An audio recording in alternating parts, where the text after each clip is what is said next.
নমস্কার। আজকে আমরা আর্টিকেল প্রিপোজিশন যে প্র্যাকটিস সেট আগের ভিডিওতে দিয়েছিলাম সেই আনসারগুলো আজকে নিয়ে আনসারগুলো নিয়ে একটু আলোচনা করব।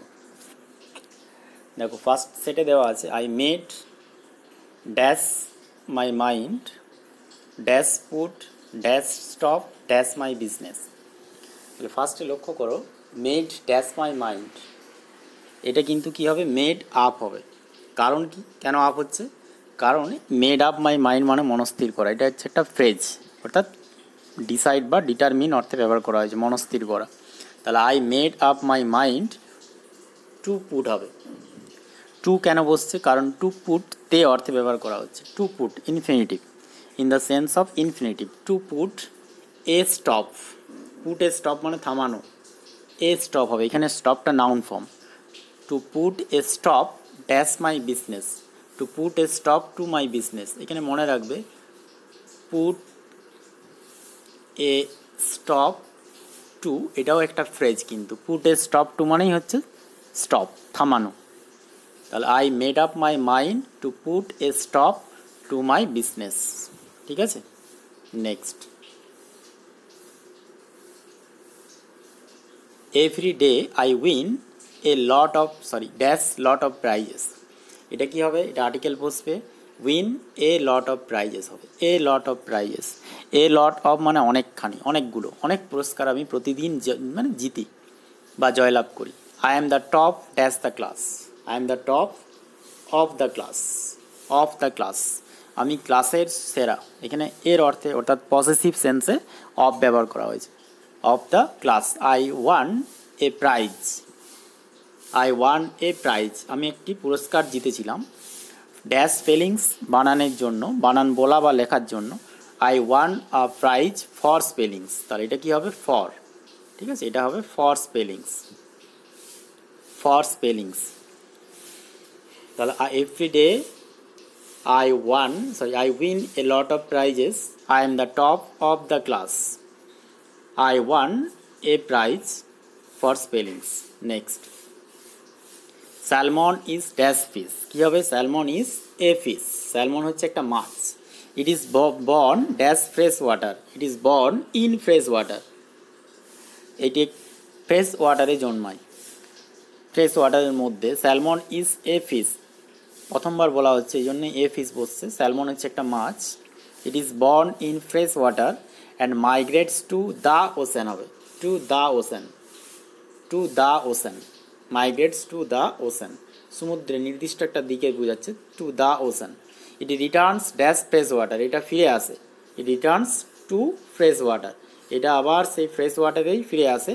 কি করার জন্য? টু লে এগস, ড্যাশ লে এগস আছে, এটা ইনফিনিটিভ হবে তে অর্থে, টু লে এগস, ডিম পাড়তে। Next,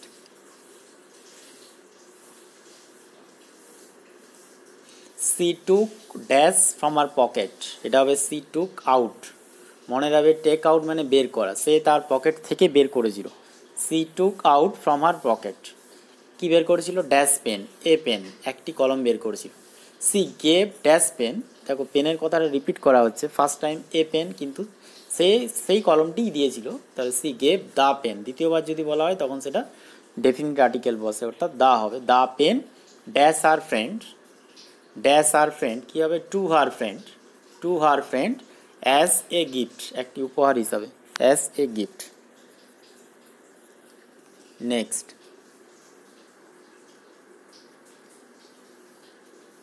he found dash ladder, he found a ladder হবে, ফার্স্ট টাইম বলা হচ্ছে ওই জন্য এ লেডার, একটি সিঁড়ি, কাঠ। অ্যান্ড পুট ইট আপ, উপরে তোলা, পুট আপ কেন মানে উপরে তোলা, put it up against the wall dash the doll's house, against the wall of the doll's house, এটা হবে of.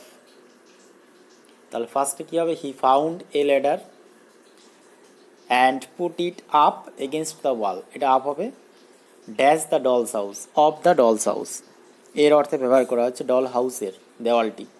Next, the policeman lock Taffy in a room, first time বলা হচ্ছে রুমের কথা, ওই জন্য এ হবে। ইন এ রুম, একটি রুমের মধ্যে। In the police station, police স্টেশনে একটি রুমের মধ্যে পুলিশম্যান টাফিকে তালাবন্দি করে রেখেছিল। Suddenly he heard a noise, a noise মানে একটি শব্দ শুনতে পেল। Suddenly heard a noise means a sound. Dash the window of the room, এটা হবে outside the window of the room, এটা হবে আউটসাইড, আউটসাইড মানে বাইরে, ঠিক আছে, outside, outside the window of the room. Next,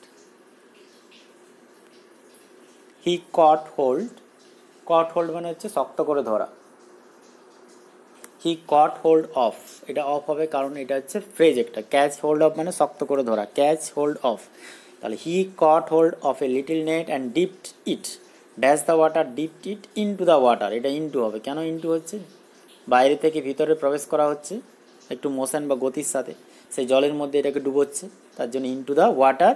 he bought out, sorry, he bought up little doll out, he brought up, brought up মানে আবার এটাকে উপরে তুলে আনা, তুলে বাইরে নিয়ে আসছি। হি ব্রট আপ, এটা আপ হবে।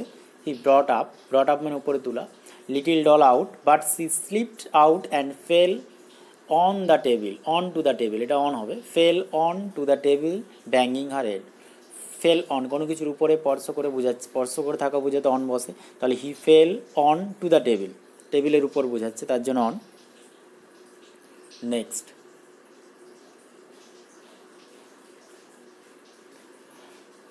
I looked down dash the earth, look down কী হবে? Looked down at the earth. কেন অ্যাট বসছে? কারণ দেখো লুকের পর সবসময় অ্যাট ব্যবহার করে। লুক অ্যাট মানে তাকানো বা দেখা, লুক অ্যাট।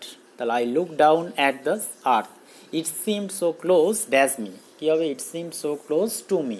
কেন টু বসছে? কারণ ক্লোজ টু অ্যাপ্রোপ্রিয়েট প্রিপোজিশন, এটা মনে হয়েছিল এত কাছে, সো ক্লোজ টু মি, এত কাছে আমার, that I felt I could touch, আমি অনুভব করেছিলাম যে না এটা আমি স্পর্শ করতে পারতাম। উই হ্যাড টু ওয়েট, এটা টু হবে। কেন টু হচ্ছে? হ্যাড টু, আমাদের অপেক্ষা করতে হয়েছিল। হ্যাড টু ব্যবহার করা হয়, হ্যাড টু হচ্ছে মডাল ভার্ব, হ্যাভ টু বা হ্যাজ টুর পাস্ট ফর্ম হিসাবে, এবং অতীতকালে কোনো কাজ করতে বাধ্য হয়েছিলাম বোঝাতে, আমাদের অপেক্ষা করতেই হয়েছিল, সে অর্থে হ্যাড টু ব্যবহার করা হয় বা হয়েছে এখানে। তাহলে we had to wait for 15 minutes, dash 15 minutes, এটা হবে ফর 15 মিনিটস, 15 মিনিট ধরে, ফর মানে হচ্ছে ধরে, 15 মিনিট ধরে আমাদেরকে অপেক্ষা করতে হয়েছিল।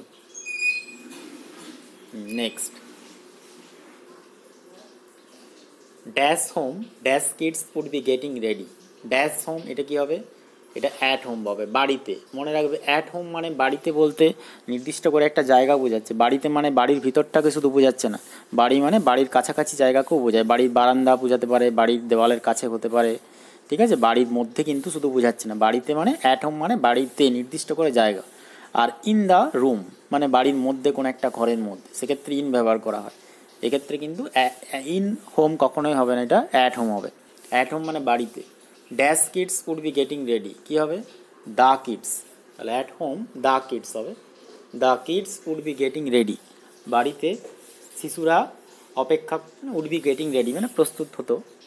এখানে দ্য কিডস, মনে রাখবে যে কোনো নাউন যদি প্লুরাল ফর্মে থাকে, বহুবচন থাকে, তাহলে অবশ্যই দা ব্যবহার করা হয়, সেক্ষেত্রে এ অথবা অ্যান ব্যবহার করা যায় না। তার জন্য এখানে দ্য কিডস মানে the children would be getting ready dash the party, কী জন্য প্রস্তুত হয়ে থাকতো? Getting ready for the party, কোনো কিছুর জন্য অর্থে for. There has always been a party, একটি পার্টি থাকতো সবসময়। কখন? At sunrise, dash sunrise at sunset, নির্দিষ্ট একটা সময় বোঝাচ্ছে। অ্যাট সানরাইজ মানে সূর্যোদয়ের সময়, অ্যাট সানসেট মানে সূর্যাস্তের সময়, ঠিক আছে। বারবার বলে দিচ্ছি, এটা দেখে নাও। ড্যাশ হোম এটা হবে at home. The kids would be getting ready dash the party for the party.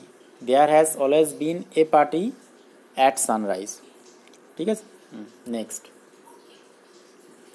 I wanted dash get, এটাও ইনফিনিটিভ হবে, অর্থাৎ টু অর্থে ব্যবহার করা হয়েছে। I wanted to get a look, এখানে লুকটা কিন্তু noun form, look here is used as a noun form, look. তাহলে I wanted to get a look inside that ice cream van to find, এটাও infinitive form, to find out, খুঁজে বের করতে, to find out, to find out, তাহলে এটা হবে to find out, এটা out হবে, O U T out. What was going on, what was going on কী চলছিল, মনে রাখবে গোয়িং অন মানে চলতে থাকা, ফাইন্ড আউট মানে খুঁজে বের করা, ফাইন্ড আউট ফ্রেজাল ভার্ব। আর টু ফাইন্ড তে অর্থে, এখানে তে অর্থে টু ফাইন্ড, অর্থাৎ ইনফিনিটিভ ফর্ম ব্যবহার করা হয়েছে। আর আই ওয়ান্টেড টু গেট, এখানেও টু গেটটা হচ্ছে ইনফিনিটিভ, ঠিক আছে।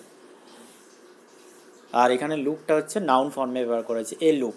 I wanted to get a look মানেই to look, get a look মানেই হচ্ছে টু লুক, ঠিক আছে। গেট এ লুক মানেই টু লুক, দেখতে মানে তাকাতে, দেখ বা একবার দেখে নেওয়া বা একবার তাকানো। যাই হোক, আমরা এর আনসারগুলো নিয়ে আলোচনা করলাম। আশা করি তোমাদের সবারই উপকারে বা কাজে লাগবে। আর যদি ভালো লাগে অবশ্যই বন্ধুদের মধ্যে ভিডিওটি শেয়ার করবে। আর যদি তোমাদের কমেন্টে অবশ্যই তোমাদের মতামত জানাবে। ধন্যবাদ।